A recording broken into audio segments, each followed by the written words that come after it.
سنة نبينا لما قالها نبينا فاتبعوني فاتبعوني في حب الخير فاتبعوني. Yang kedua, rida dengan qada. Makna qada hukum ilahi, apa yang keputuskan oleh Allah kepada katanya siap tak terima, dan kadar takdir ilahi. Bagi ahli sufi itu ada beberapa cara dengan membuat perbedaan di antara keduanya. Ulama tasawuf antara qada dan kadar berbeda.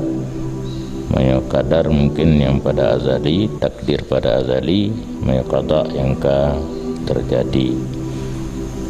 Tetapi yang cocok di sini bersatu keduanya.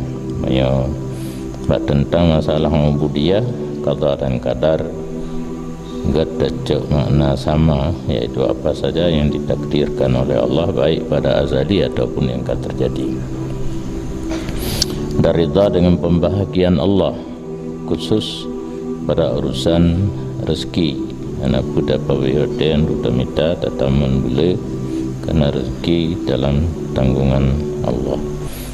Yang kelih daripada leh perkara tinggal rita nafsu.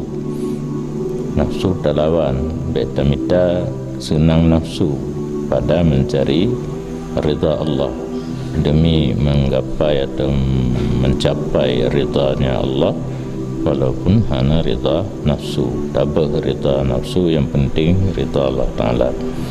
Karena mukhalafah nafsu itu merupakan fondasi urusan antara hamba dan antara Allah Ta'ala. Yang tanya kena ikat hubungan dengan Allah, ingin berkenalan dengan Allah, tulis dalam buku tarikat dan dengan masyayikhil kiram.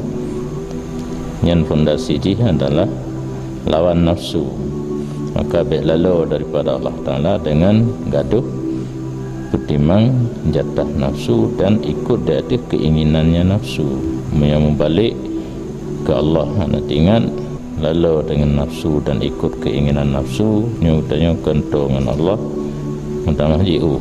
Karena puncak dong Allah adalah mukhalafah nafsu.